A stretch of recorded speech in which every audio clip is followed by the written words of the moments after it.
ദുബായിൽ കെട്ടിടങ്ങളിൽ സുരക്ഷാ നിയമങ്ങൾ കൂടുതൽ കർശനമാക്കുന്നു. ദുബായ് അഡ്രസ് ഡൗൺ ടൗൺ ഹോട്ടലിൽ പുതുവത്സര രാത്രിയിലുണ്ടായ അഗ്നിബാധയുടെ പശ്ചാത്തലത്തിലാണ് പുതിയ നീക്കമെന്ന് ഫിഡൻസ് അറിയിച്ചു. കെട്ടിടങ്ങളുടെ അകവും പുറവും പരിശോധിച്ച് തീപിടുത്തമുണ്ടാവാൻ സാധ്യതയുള്ള ആവരണമാണോ ഉള്ളതെന്ന് പരിശോധിക്കും. പെയിന്റുകൾ, അലൂമിനിയം പാനലുകൾ, മറ്റ് നിർമ്മാണ സാമഗ്രികൾ എന്നിവയുടെ നിലവാരം ഉറപ്പാക്കുകയും പോരായ്മകൾ കണ്ടെത്തി ഭാവിയിൽ അപകടം ആവർത്തിക്കാതിരിക്കാൻ മുൻകരുതലുകൾ സ്വീകരിക്കുകയും ചെയ്യുമെന്ന് അധികൃതർ അറിയിച്ചു. കുവൈത്തിൽ അനധികൃത താമസക്കാർക്കായി പ്രഖ്യാപിച്ചിരിക്കുന്ന പൊതുമാപ്പ് പരമാവധി പ്രയോജനപ്പെടുത്തുവാൻ കുവൈത്തിൽ അനധികൃതമായി കഴിയുന്ന ഇന്ത്യക്കാരോട് ഇന്ത്യൻ എംബസി അഭ്യർത്ഥിച്ചു. ഈ സൗകര്യം ഉപയോഗപ്പെടുത്തി താമസരേഖകൾ നിയമവിധേയമാക്കാനോ പിഴ അടച്ച് കുവൈത്ത് വിടാനോ കഴിയും. ഇങ്ങനെ രാജ്യം വിടുന്നവർക്ക് പുതിയ വിസയിൽ തിരികെ എത്തുന്നതിന് തടസ്സമില്ല. സൗകര്യം പ്രയോജനപ്പെടുത്തുവാൻ രാജ്യത്ത് നിയമലംഘകർക്കായി കഴിയുന്നവർ വിവിധ താമസ വിഭാഗ ഓഫീസുകളിൽ സ്വമേധയാ ഹാജരാവണം. ഷാർജയിൽ കച്ചവട സ്ഥാപനങ്ങൾക്ക് മുന്നിൽ നിന്ന് കടകളിലേക്ക് ആളുകളെ വിളിച്ചു കയറ്റുന്ന രീതി നിർത്തണമെന്ന് ഷാർജ നഗരസഭയുടെ മുന്നറിയിപ്പ്. നിയമം ലംഘിക്കുന്നവർക്ക് 500 ദിർഹം പിഴ ചുമത്തുമെന്ന് നഗരസഭ മാർക്കറ്റ് വിഭാഗം തലവൻ അബ്ദുള്ള ഇബ്രാഹിം ഹസൻ അറിയിച്ചു. ഉപഭോക്താവിൻ്റെ പരാതിയുടെ അടിസ്ഥാനത്തിലായിരിക്കും നടപടി. സ്ഥാപനത്തിൽ ജോലി ചെയ്യുന്നവർ തിരിച്ചറിയൽ രേഖ പ്രദർശിപ്പിക്കണമെന്നും അധികൃതർ അറിയിച്ചു. സൗദി ഭരണാധികാരി സൽമാൻ രാജാവിൻ്റെ സ്ഥാനാരോഹണത്തിന് ഹിജ്റ കലണ്ടർ പ്രകാരം 1 വർഷം പൂർത്തിയായി. അബ്ദുള്ള രാജാവിൻ്റെ വിയോഗത്തെ തുടർന്നാണ് പിൻഗാമിയായി കിരീടാവകാശിയായിരുന്ന സൽമാൻ രാജാവ് ചുമതലയേറ്റത്.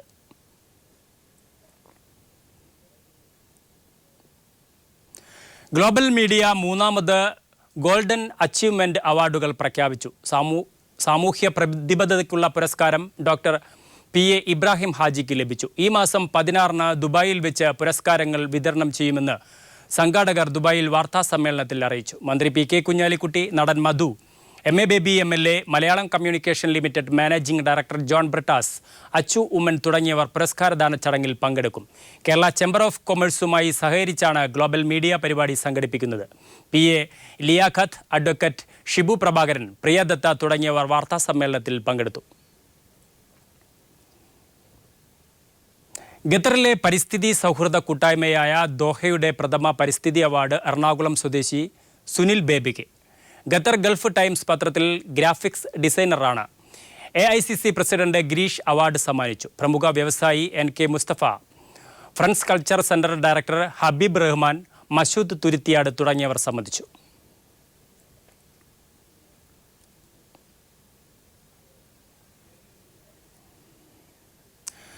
Qatar Able group management and staff കൂട്ടായ്മയായ അറോസ് വാർഷികാഘോഷം സലാൽ ബർസാൻ യൂത്ത് സെൻ്ററിൽ നടന്നു.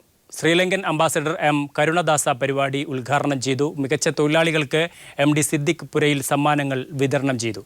ഏബിൾ ചെയർമാൻ സെയ്ദ് റാഷിദ് അൽ സുബൈ, ആഭ്യന്തര മന്ത്രാലയം പ്രതിനിധികൾ തുടങ്ങിയവർ സംബന്ധിച്ചു.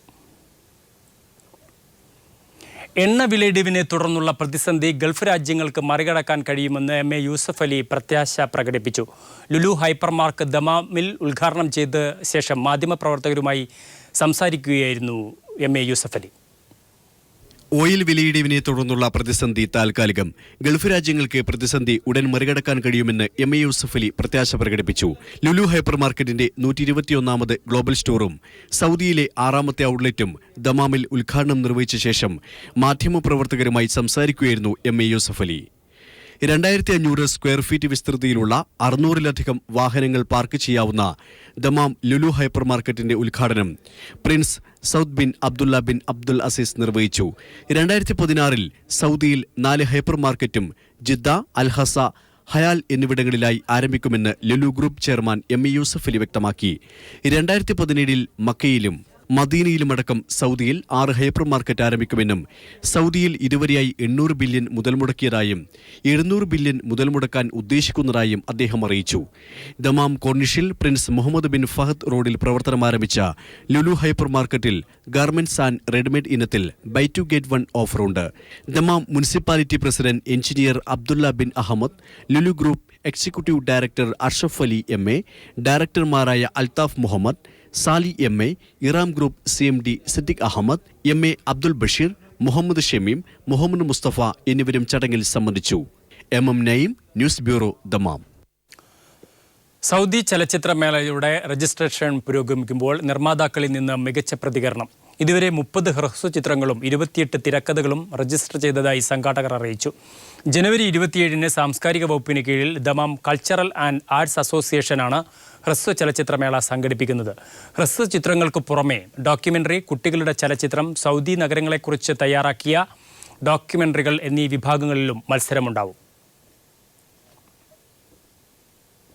സ്നേഹവേദി അൽഖോബാർ പുതുവത്സരാഘോഷത്തോടനുബന്ധിച്ച് കോബാർ അസീസിയയിൽ വെച്ച് കുടുംബസംഗമവും കലാസന്ധിയും സംഘടിപ്പിച്ചു. സ്നേഹവേദി കോർഡിനേറ്റർ രാജൻ ചേലക്കറ അധ്യക്ഷത വഹിച്ച ചടങ്ങിൽ രക്ഷാധികാരി MK ഷാജഹാൻ പരിപാടി ഉദ്ഘാടനം ചെയ്തു. Kalba Indian social and culture ക്ലബിന്റെ വെള്ളിയാഴ്ച കോൺസുലർ സേവനം ഉണ്ടായിരിക്കുമെന്ന് ക്ലബ്ബ് പ്രസിഡന്റ് KC അബൂബക്കർ അറിയിച്ചു. രാവിലെ 9 മണി മുതൽ ഉച്ചവരെയാണ് സേവനം ലഭ്യമാവുക. ദുബായ് പോലീസിൽ 30 വർഷത്തോളം ജീവനക്കാരനായിരുന്ന തൃക്കരിപ്പൂർ നിലമ്പം സ്വദേശി N. അബ്ദുള്ള ഹാജി നാട്ടിൽ വാഹനാപകടത്തിൽ മരിച്ചു. വെള്ളാപ്പ് റോഡ് ജംഗ്ഷനിലായിരുന്നു അപകടം. ദുബായ് തൃക്കരിപ്പൂർ മുസ്ലിം ജമാഅത്ത് കമ്മിറ്റിയിൽ വൈസ് പ്രസിഡന്റായിരുന്നു.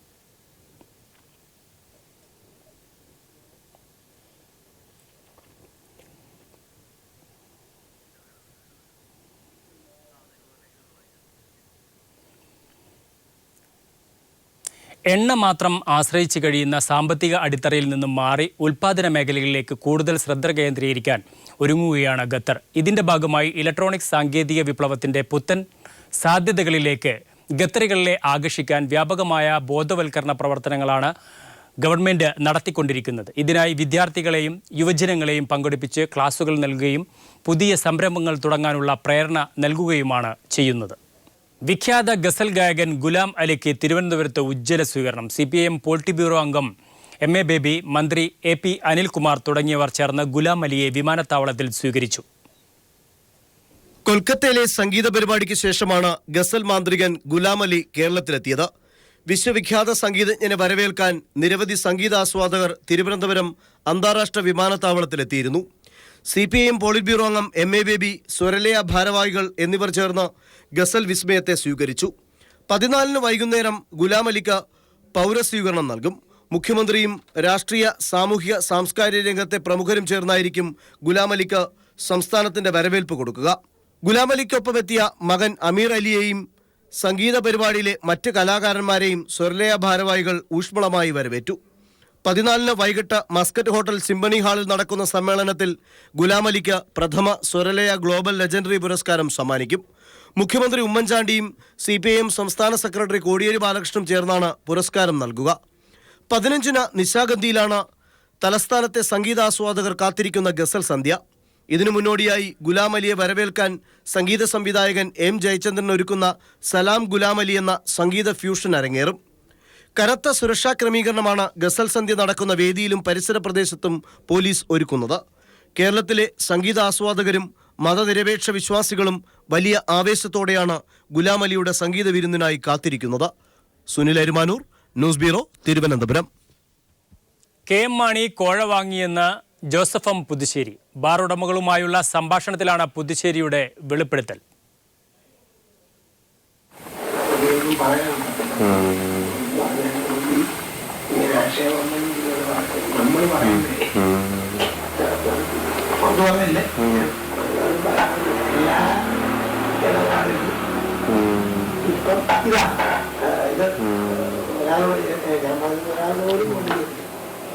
എല്ലാ ഇടപാടുകളും ഇപ്പം ഇതാണ് വളരെ എല്ലാവർക്കും അറിയുകയും ചെയ്യാം. നല്ല രീതിയിൽ പരീക്ഷിക്കാന്ന് ഇതായിരുന്നു. കോടതി പറയട്ടെ, നമ്മൾ തീരുമാനിച്ചാൽ മതി. കോടതി തുറക്കാൻ പോലും പറഞ്ഞില്ല. നിലവാരം നോക്കി കൊള്ളാമെന്ന് കൊടുക്കാനാ പറയുന്നത്. അല്ലാതെ നിങ്ങൾക്ക് മനസ്സിലാക്കാൻ ഒന്നും പറ്റില്ല. ഇത് 10 ജില്ലയിലാകാൻ പറ്റത്തില്ല. വലിയ വ്യത്യാസമാണ്. പിന്നെ വലിയ വ്യത്യാസമാണ്. കുറഞ്ഞ സ്ഥലം ഒന്നും വേണ്ട. ഏറണങ്ങളുണ്ട് ഇവിടെ. ഞാൻ ഇതിൽ എറണാകുളം പോകാനായിട്ട് ഇറങ്ങിയതാണ്. വേണമെങ്കിൽ അപ്പോൾ ഇവിടെ ഉണ്ടെന്ന് ഉണ്ട്. ഒന്ന് പറഞ്ഞോളൂ ഞാൻ ഇതിലൊന്ന് കയറി ഇപ്പൊ മറ്റേ വെള്ളം വേണ്ടി കറി പറഞ്ഞു വെച്ചിറങ്ങിയത്. കെ എം മാണിയെ വെള്ളപൂശിക്കൊണ്ട് വിജിലൻസ് SP R സുകേശൻ കോടതിയിൽ തുടരന്വേഷണ റിപ്പോർട്ട് സമർപ്പിച്ചു. ഫോൺ കോൾ രേഖകളും ബാർ ഉടമകളുടെ മൊഴിയും തമ്മിൽ പൊരുത്തമില്ല. 5 മിനിറ്റിനുള്ളിൽ 35 ലക്ഷം രൂപ കൈമാറി എന്ന് പറയുന്നത് വിശ്വാസ്യയോഗ്യമല്ല. അതിനാൽ മാണിയെ പ്രോസിക്യൂട്ട് ചെയ്യാൻ ആവില്ലെന്നും തുടരന്വേഷണ റിപ്പോർട്ടിൽ പറയുന്നു. മാസങ്ങൾക്ക് മുമ്പ് കോടതിയിൽ സമർപ്പിച്ച റിപ്പോർട്ടിൽ മാണിക്കെതിരെ 60% തെളിവുകൾ കണ്ടെത്തിയ വിജിലൻസ് SP R സുകേശൻ തുടരന്വേഷണ റിപ്പോർട്ടിൽ മലക്കം മറിഞ്ഞു. മാണിയെ പ്രോസിക്യൂട്ട് ചെയ്യാൻ മതിയായ തെളിവുകൾ തനിക്ക് കണ്ടെത്താൻ കഴിഞ്ഞിട്ടില്ല. മാണിക്ക് പണം കൈമാറി എന്ന് പറയപ്പെടുന്ന 2014 ഏപ്രിൽ മാസം 2-ാം തീയതി രാവിലെ 5 മിനിറ്റുകൾ മാത്രമാണ് അമ്പിളിയും രാജ്കുമാർ ഉണ്ണിയും മാണിയുടെ ഔദ്യോഗിക വസതിയിൽ ഉണ്ടായിരുന്നത്. ഈ കുറഞ്ഞ സമയത്തിനുള്ളിൽ പണം കൈമാറി എന്ന് പറയുന്നതിൽ വിശ്വാസ്യതയില്ല. മാണിക്ക് ആദ്യ ഗഡു കൈമാറ്റം ചെയ്തു എന്ന് പറയപ്പെടുന്ന മാർച്ച് 22-ന് സാജു ഡൊമിനിക്ക് മാണിയുടെ പാലയിലെ വീട്ടിലെത്തിയിട്ടില്ല. പണം കൈമാറ്റം ചെയ്യുന്ന സമയത്ത് സാജു ഡൊമിനിക്കിന്റെ ഫോൺ പൊൻകുന്നം ടവർ ലൊക്കേഷന് കീഴിലായിരുന്നു. കൈമാറ്റം നടന്നതായി പറയപ്പെടുന്ന സമയത്തിനുള്ളിൽ പാലയിൽ എത്താനാവില്ല. ബിജു രമേശ് നൽകിയ ശബ്ദരേഖയിൽ എഡിറ്റിംഗ് നടന്നിട്ടുണ്ട്. അതിനാൽ തന്നെ അതിന്റെ സാങ്കത്യം പരിശോധിക്കാനുമാവില്ല. മന്ത്രിസഭാ യോഗത്തിൽ ഒരു ഫയൽ പരിശോധിക്കണമെന്നൊരു മന്ത്രി ആവശ്യപ്പെടുന്നത് അഴിമതിക്ക് വേണ്ടിയാണെന്ന് മാത്രം പറയാനാവില്ല. അത് മന്ത്രിയുടെ അവകാശാധികാരമാണ്. കേസന്വേഷണ വേളയിൽ ഉന്നതങ്ങളിൽ നിന്നുള്ള സമ്മർദ്ദം മൂലം ആത്മഹത്യയെപ്പറ്റി പോലും ചിന്തിച്ചുപോയി എന്ന് മാധ്യമങ്ങളോട് പറഞ്ഞ സുകേശൻ മാസങ്ങൾക്കകം മാണിയെ വെള്ളപൂശി റിപ്പോർട്ട് സമർപ്പിക്കുന്നതിൽ ദുരൂഹതയുണ്ട്. കോടതിയുടെ ഉത്തരവിന്റെ അടിസ്ഥാനത്തിലാണ് തുടരന്വേഷണം നടത്തിയത് എന്നുള്ളത് കൊണ്ട് തന്നെ സുകേശന്റെ റിപ്പോർട്ട് കോടതിയിൽ ചോദ്യം ചെയ്യുമെന്നുറപ്പാണ്. എസ് ജീവൻകുമാർ, തിരുവനന്തപുരം. ബാർ കേസിൽ കുറ്റവിമുക്തനാക്കിയുള്ള റിപ്പോർട്ടിനായി കെ എം മാണി UDF നേതൃത്വത്തിൽ സമ്മർദ്ദം ചെലുത്തിയിരുന്നുവെന്ന് വ്യക്തമാകുന്നു. ജനുവരി അവസാനിക്കുന്നതിനു മുമ്പ് കേസിൽ റിപ്പോർട്ട് നൽകണമെന്നായിരുന്നു ആവശ്യം. നിയമസഭയുടെ ബജറ്റ് സമ്മേളനത്തിന് മുമ്പ് മാണി മന്ത്രിസഭയിൽ തിരിച്ചുവരുമെന്നാണ് സൂചന. ബാർ കേസിലെ തുടരന്വേഷണ റിപ്പോർട്ട് പെട്ടെന്ന് വേണമെന്ന് KM മാണി മുഖ്യമന്ത്രിയിൽ സമ്മർദ്ദം ചെലുത്തിയിരുന്നു. ജനുവരി 30-ന് മുമ്പ് തീരുമാനമുണ്ടാകണമെന്നായിരുന്നു ആവശ്യം. ജനുവരിയിൽ നിശ്ചയിച്ചിരുന്ന ബജറ്റ് സമ്മേളനം ഫെബ്രുവരിയിലേക്ക് നീട്ടിയതും KM മാണിക്ക് വേണ്ടിയാണ്. കോടതിയിലെ നടപടിക്രമങ്ങൾ അധികം നീളില്ലെന്നും മന്ത്രിസ്ഥാനത്ത് KM മാണി തിരിച്ചെത്തുമെന്നും മാണിയോട് അടുപ്പമുള്ളവർ പ്രതീക്ഷിക്കുന്നു. അധികാരം ജോസഫ് ഗ്രൂപ്പിൽ ഒതുങ്ങുന്നതിൽ മാണി കടുത്ത അസംതൃപ്തിയിലാണ്. അതുകൊണ്ട് തന്നെ പരമാവധി വേഗം മന്ത്രിസ്ഥാനത്ത് തിരിച്ചെത്താനാണ് ശ്രമം. തുടരന്വേഷണ റിപ്പോർട്ടിൽ ജനുവരിയിൽ തീരുമാനമുണ്ടായില്ലെങ്കിൽ ഇരട്ട നീതി രാഷ്ട്രീയമായി ഉപയോഗിക്കുമെന്ന മുന്നറിയിപ്പാണ് മാണി മുഖ്യമന്ത്രിക്ക് നൽകിയിരുന്നതെന്നാണ് വിവരം. MR Sajesh, news bureau, Thiruvananthapuram. തെരഞ്ഞെടുപ്പിന് മുന്നോടിയായി കെ എം മാണിയെ വിശുദ്ധനാക്കാനുള്ള ശ്രമമാണ് നടക്കുന്നതെന്ന് പ്രതിപക്ഷ നേതാവ് VS അച്യുതാനന്ദൻ പറഞ്ഞു. രാജിവെച്ച സാഹചര്യം ഇല്ലാതായാൽ മാണി മന്ത്രിസഭയിൽ തിരിച്ചുവരുമെന്നാണ് മുഖ്യമന്ത്രി ഉമ്മൻചാണ്ടി വ്യക്തമാക്കിയത്. ബാർക്കോഴ കേസിൽ KM മാണിക്കെതിരെ തുടരന്വേഷണത്തിന് തെളിവില്ലെന്ന വിജിലൻസിന്റെ റിപ്പോർട്ട് മുഖ്യമന്ത്രി ഇടപെട്ട് കേസ് അട്ടിമറിച്ചതിന്റെ തെളിവാണെന്ന് CPIM സംസ്ഥാന സെക്രട്ടറി കോടിയേരി ബാലകൃഷ്ണൻ പറഞ്ഞു. നേരത്തെ വിജിലൻസിന്റെ റിപ്പോർട്ട് തള്ളിയ കോടതി മാണിക്കെതിരെ പ്രഥമദൃഷ്ട്യാ തെളിവുള്ളതായി വ്യക്തമാക്കിയിരുന്നു. 2014 മാർച്ച് 22-നും ഏപ്രിൽ 2-നും കോഴ ഇടപാട് നടന്നെന്നും 25 ലക്ഷം രൂപ മാണി കൈപ്പറ്റിയതിന് തെളിവുള്ളതായും കോടതി വ്യക്തമാക്കിയിട്ടുണ്ട്. കേസ് അട്ടിമറിക്കാൻ ഇടപെട്ട വിജിലൻസ് ഡയറക്ടറെ കോടതി രൂക്ഷമായി അന്ന് വിമർശിച്ചിരുന്നുവെന്നും കോടിയേരി ബാലകൃഷ്ണൻ പ്രസ്താവനയിൽ ചൂണ്ടിക്കാട്ടുന്നു. ഇപ്പോൾ സമർപ്പിച്ചിരിക്കുന്ന റിപ്പോർട്ട് കോടതി ഇടപെട്ട് തള്ളിക്കളഞ്ഞ് കേസ് ശരിയായ രീതിയിൽ അന്വേഷിക്കുന്നതിനുള്ള അടിയന്തര നടപടി ഉണ്ടാകണമെന്നും കോടിയേരി ബാലകൃഷ്ണൻ പ്രസ്താവനയിൽ ആവശ്യപ്പെട്ടു. അതേസമയം തെരഞ്ഞെടുപ്പ് അടുത്ത സമയത്ത് KM മാണിയെ വിശുദ്ധനാക്കി വീണ്ടും മന്ത്രിയാക്കാനാണ് ഉമ്മൻചാണ്ടിയും കൂട്ടരും ശ്രമിക്കുന്നതെന്നും ഇതിനെ കേരളം ഒന്നടങ്കം എതിർക്കണമെന്നും പ്രതിപക്ഷ നേതാവ് VS അച്യുതാനന്ദൻ പറഞ്ഞു. വിജിലൻസ് ഡയറക്ടറായി സത്യസന്ധരായ ഉദ്യോഗസ്ഥരെ മാറ്റി നിർത്തി രാഷ്ട്രീയ യജമാനന്മാർക്ക് വേണ്ടി വിടുപണി ചെയ്യുന്ന ഉദ്യോഗസ്ഥരെ നിയമിച്ചതുകൊണ്ടാണ് KM മാണി ബാർക്കോഴ കേസിൽ കുറ്റവിമുക്തനാണെന്ന റിപ്പോർട്ട് നൽകാൻ സർക്കാരിന് കഴിഞ്ഞതെന്നും VS ചൂണ്ടിക്കാട്ടി. എന്നാൽ മാണി രാജിവെച്ച സാഹചര്യമില്ലാതായാൽ മാണി മന്ത്രിസഭയിലേക്ക് തിരിച്ചു വരുമെന്ന് മുഖ്യമന്ത്രി ഉമ്മൻചാണ്ടി വ്യക്തമാക്കി. അദ്ദേഹം രാജിവെക്കാനിടയായ സാഹചര്യം എന്താ? ആ സാഹചര്യം ഇല്ലാതെയായാൽ അദ്ദേഹം തിരിച്ചു വരും. ബാർക്കോഴ കേസിൽ CBI അന്വേഷണം വേണമെന്ന് ബിജു രമേശ് ആവശ്യപ്പെട്ടു. ആത്യന്തികമായി സത്യം ജയിക്കുമെന്ന് KM മാണിയും പ്രതികരിച്ചു. എനിക്കൊരിക്കലും അസംതൃപ്തി ഉണ്ടായിട്ടില്ലല്ലോ. സത്യം ആത്യന്തികമായി വിജയിക്കുമെന്നാണ് ഞാൻ വിശ്വസിച്ചിരുന്നത്. അതിനൊരു ഭംഗവും വന്നിട്ടില്ല. ബാക്കി കാര്യങ്ങളെല്ലാം കോടതി തീരുമാനിക്കട്ടെ. News bureau, Thiruvananthapuram. SNC Lavalin കേസിൽ പിണറായി വിജയനെ കുറ്റവിമുക്തമാക്കിയ CBI കോടതിയുടെ നടപടിയെ ചോദ്യം ചെയ്ത് സർക്കാർ ഹൈക്കോടതിയിൽ ഹർജി സമർപ്പിച്ചു. കേസ് തള്ളി 2 വർഷത്തിന് ശേഷമാണ് തെരഞ്ഞെടുപ്പ് മുന്നിൽ കണ്ടുകൊണ്ടുള്ള സർക്കാരിന്റെ പുതിയ നീക്കം. CPIM പോളിറ്റ് ബ്യൂറോ അംഗം പിണറായി വിജയനെ പ്രതിപ്പട്ടികയിൽ നിന്നൊഴിവാക്കിയ CBI കോടതി നടപടിക്കെതിരെയാണ് സർക്കാർ ഹൈക്കോടതിയിൽ ഹർജി നൽകിയത്. വിദേശ കമ്പനിക്ക് ചട്ടവിരുദ്ധമായി കരാർ നൽകുക വഴി പൊതുഖജനാവിന് നഷ്ടം വരുത്തിയത് നിസാര സംഭവമല്ലെന്നും ലാവ്ലിൻ രാജ്യത്തെ പ്രധാന അഴിമതി കേസാണെന്നും ഹർജിയിൽ ചൂണ്ടിക്കാണിക്കുന്നു. പിണറായി വിജയനെ പ്രതിപ്പട്ടികയിൽ നിന്നൊഴിവാക്കിയ കീഴ്ക്കോടതി തെളിവുകൾ വേണ്ടതുപോലെ പരിശോധിച്ചില്ലെന്നും സർക്കാരിന് വേണ്ടി director general of prosecution T. Asif Ali സമർപ്പിച്ച ഹർജിയിൽ വ്യക്തമാക്കുന്നു. CBIയുടെ ചരിത്രത്തിലാദ്യമായാണ് വിചാരണ കോടതി കേസ് റദ്ദാക്കുന്നതെന്നും ഹർജിയിൽ ചൂണ്ടിക്കാണിക്കുന്നുണ്ട്. അതേസമയം നിയമസഭാ തെരഞ്ഞെടുപ്പ് അരികിലെത്തിയ വേളയിൽ ലാവ്ലിൻ കേസ് സർക്കാർ വീണ്ടും ഉയർത്തിക്കൊണ്ടുവരുന്നത് വ്യക്തമായ രാഷ്ട്രീയ അജണ്ടയാണ് എന്നാണ് രാഷ്ട്രീയ നിരീക്ഷകർ വിലയിരുത്തുന്നത്. പിണറായി വിജയനെ പ്രതിപ്പട്ടികയിൽ നിന്നൊഴിവാക്കി 2 വർഷത്തിലധികം പിന്നിടുമ്പോഴുണ്ടാകുന്ന സർക്കാരിന്റെ ഈ നടപടി നിയമമേഖലയിലും ചർച്ചയാവുകയാണ്. News bureau, Kochi. ലാവ്ലിൻ കേസിൽ സർക്കാർ ഉപഹർജി നൽകിയത് നിയമ സെക്രട്ടറിയുടെ എതിർപ്പ് മറികടന്ന് 2005 നൽകിയ സത്യവാങ്മൂലത്തിന് ഘടകവിരുദ്ധമായ ഉപഹർജി നൽകുന്നതിനെയാണ് നിയമ സെക്രട്ടറിയായിരുന്ന VG ഹരീന്ദ്രനാഥ് എതിർത്തത്. KSEBക്ക് SLD ലാവ്ലിൻ ഇടപാടിലൂടെ നഷ്ടം സംഭവിച്ചിട്ടില്ലെന്നാണ് സർക്കാർ വ്യക്തമാക്കിയിരിക്കെ നഷ്ടം സംഭവിച്ചു എന്ന് പുതിയ സത്യവാങ്മൂലത്തിലൂടെ സർക്കാർ ഹൈക്കോടതിയെ അറിയിച്ചിരിക്കുകയാണ്. ലാവ്ലിൻ കേസിൽ CBI നൽകിയ റിവിഷൻ ഹർജിയോടൊപ്പം സംസ്ഥാന സർക്കാരിന് വേണ്ടി ഉപഹർജി തയ്യാറാക്കുന്നതിലെ ഔചിത്യക്കുറവാണ് ലാ സെക്രട്ടറി VG ഹരീന്ദ്രനാഥ് ചോദ്യം ചെയ്തത്.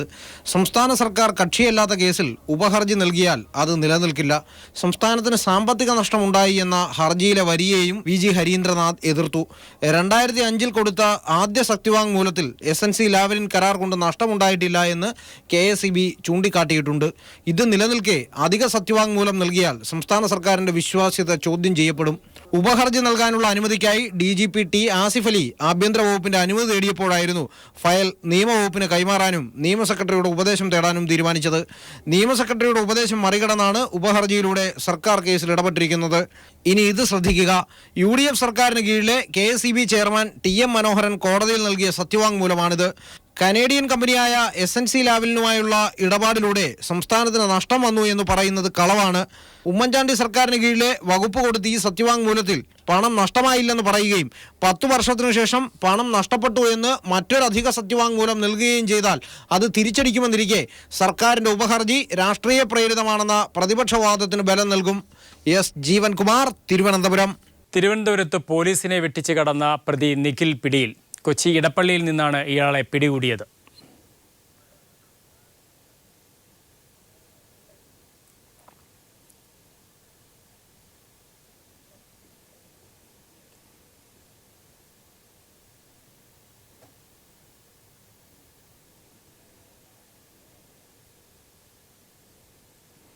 സമ്മർദ്ദങ്ങൾക്കൊടുവിൽ ഭീകരർക്ക് എതിരെ നടപടി സ്വീകരിച്ച പാകിസ്ഥാൻ.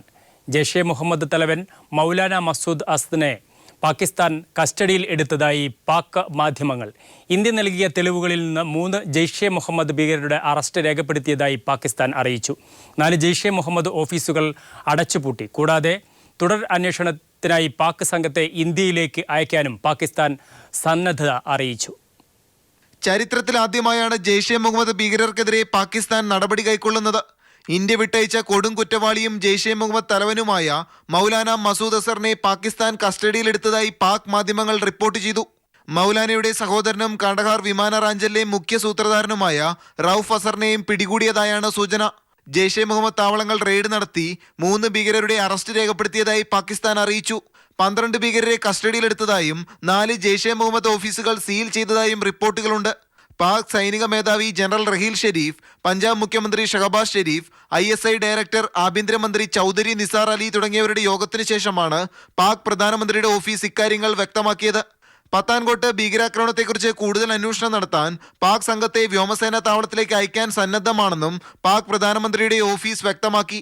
എന്നാൽ സക്യൂർ റഹ്മാൻ ലക്വിയെ കസ്റ്റഡിയിൽ വെച്ച് വിട്ടയച്ചതുപോലെ മൗലാന അസറിനെയും വിട്ടയക്കുമോ എന്നാണ് ഇന്ത്യ സംശയിക്കുന്നത്. ഇക്കാര്യത്തിൽ തൃപ്തികരമായ നടപടി സ്വീകരിച്ചതിന് ശേഷമേ പാകിസ്ഥാനുമായി ചർച്ച നടത്തൂവെന്ന് ഇന്ത്യ അറിയിച്ചു. ഇതിനു മുമ്പായി സ്ഥിതി വിലയിരുത്തി വിദേശകാര്യ ഉപദേഷ്ടാക്കൾ ചർച്ച നടത്തിയേക്കും. വിദേശകാര്യ സെക്രട്ടറിമാരുടെ ചർച്ച നടക്കണമെന്നാണ് പാക് സർക്കാർ നിലപാടെന്ന് വിദേശകാര്യ ഉപദേഷ്ടാവ് സർദാർ അസീസ് വ്യക്തമാക്കി. News bureau, Delhi.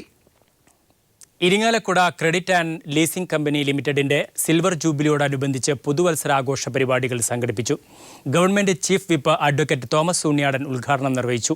MLA മാരായ Shri Ravindranath, Gita Gopi, ICL MD-യും CEO-യുമായ KG Anilkumar, GM Uma Anilkumar എന്നിവർ പങ്കെടുത്തു. ICL ചെയർമാൻ KK വിൽസൺ അധ്യക്ഷത വഹിച്ചു. കലാസാംസ്കാരിക പ്രവർത്തകരെ ചടങ്ങിൽ ആദരിച്ചു.